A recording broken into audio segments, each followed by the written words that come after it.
Esse vídeo aqui, pessoal, é para mim reagir às palavras do Rabino Urav Sani.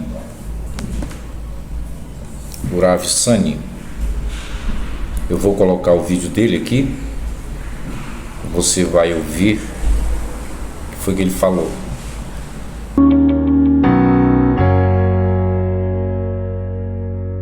Falando em música, hoje eu vou contar para vocês uma história que aconteceu com o grande maestro Arturo Toscanini. Sim, o maestro que viveu na década de 50, o grande maestro italiano que morou em Nova York. Eu vou contar para vocês uma história, mas antes, se você quiser escutar essa história, não deixe de se inscrever aqui no nosso canal, deixa já o seu like, compartilha esse vídeo nas suas redes sociais e vamos para essa história que você vai gostar, eu tenho certeza. O maestro Toscanini, certa vez estava na sua casa, quando ele escuta alguém batendo na porta, ele abre a porta, é um jovem repórter, atrevido, porque ele bateu na casa do grande maestro Toscanini, e o Toscanini falou, olha, agora eu não posso te atender, e o menino falou, não, eu só queria uma entrevista, eu queria que o senhor me concedesse uma entrevista. O Toscanini falou, olha, eu vou te conceder a entrevista, pela sua coragem de vir aqui até a minha casa e pedir isso pessoalmente. Mas agora não dá, porque eu vou escutar pela rádio a Filarmônica de Chicago, que irá reproduzir nada mais, nada menos do que a melodia que eu compus. Então o menino insistiu e falou, deixa eu escutar com você a Filarmônica e a sua melodia pela rádio.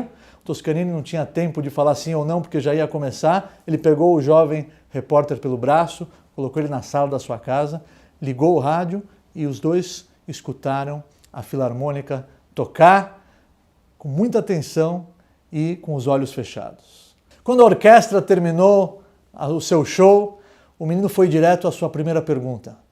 Perguntou para o Toscanini, o que você achou da apresentação? O Toscanini respondeu, uma pena que em vez de 18 violinistas, só tinham 17.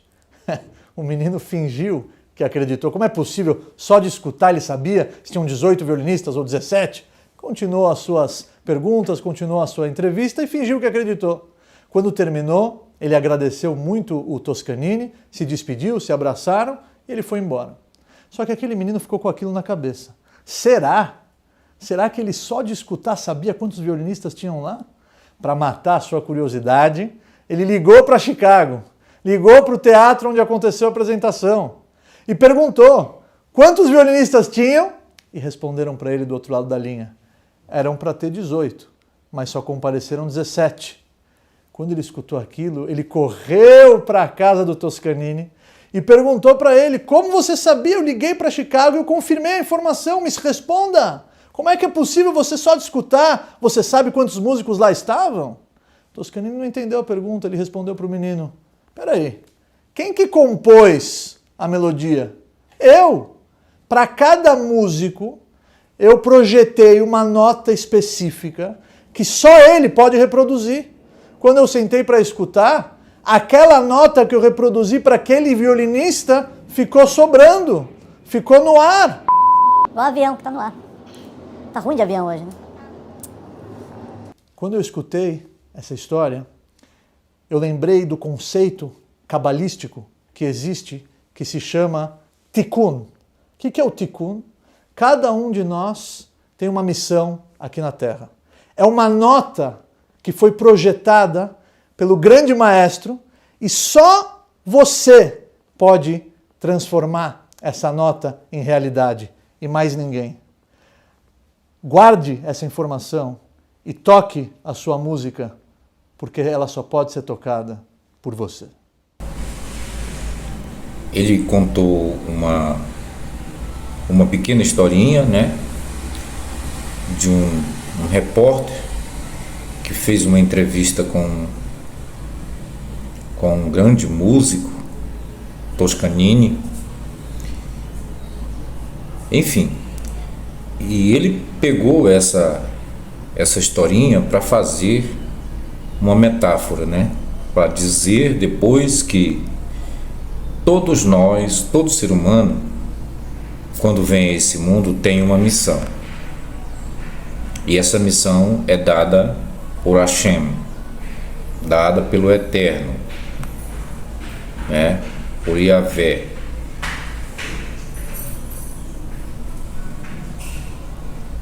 Eu hoje sei qual é a minha missão. Eu hoje sei. Mas, durante muitos e muitos tempos da minha vida, no passado, eu me perguntei: o que foi que eu vim fazer aqui? Qual é a minha missão?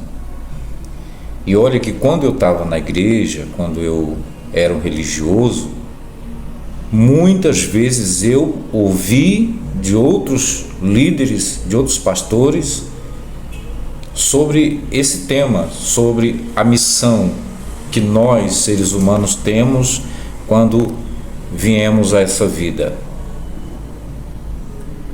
E inclusive eu mesmo preguei muitas vezes esse assunto, falei que todos nós temos uma missão.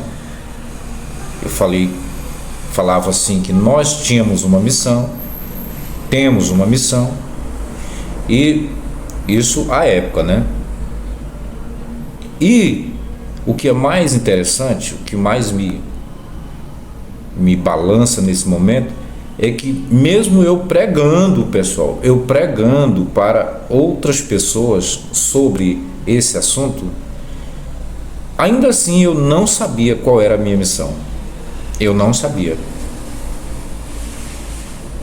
Todo religioso acaba juntando, né? Juntando esse assunto e dizendo: não, pregar a palavra de Deus. Eu fui escolhido para ser. Aí passa a entender essa missão, essa suposta missão que Deus deu para ele, o religioso, né? O religioso passa a entender que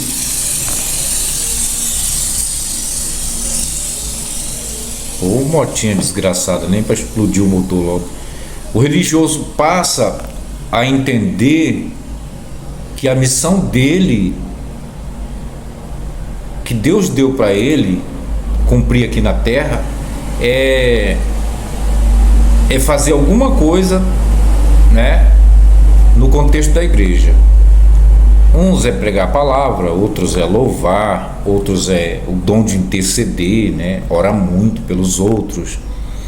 Outros é ajudar, né, ajudar as pessoas, o dom de caridade. Outro é aconselhar, enfim. Aí eles acham que a missão deles é essa. É aquilo que eles descobrem dentro da religião, dentro da igreja. Entende? Agora presta atenção numa coisa. E quem nunca foi religioso? Quem nunca foi religioso? Um ateu, por exemplo. Um ateu raiz. Como é o caso do Eustáquio Presley, que nunca foi religioso, né? Que privilégio. Que privilégio. Grande Eustáquio Presley. Nunca foi religioso. Sempre foi ateu. Nasceu ateu, continua e vai terminar seus dias. Então, é aí que eu questiono agora. O Rav Sani e o ateu. Qual foi a missão que Deus deu para ele? Foi de ser ateu? Como eu gostaria de ser ateu sem a contaminação da religião, sem a contaminação, sem ter que ter passado pelo crivo da religião. Como eu gostaria. É um privilégio ser um ateu. Porque é uma grande perda de tempo você se prender aos caprichos, né, da religião. Voltando ao que eu estava perguntando, né? Qual é a missão que Deus deu para o ateu raiz? Qual é a missão? Foi dele ser ateu? Dele pregar contra Deus, contra a religião? Olha que contraste. Não seria uma loucura? Aí é uma loucura, né? Grande contraste. Se todo ser humano tem uma missão nessa terra, tem uma missão dada por Deus, e o ateu raiz, qual foi a missão dele, que Deus deu para ele? Porque os judeus, eles têm uma tese de que quando a alma, né,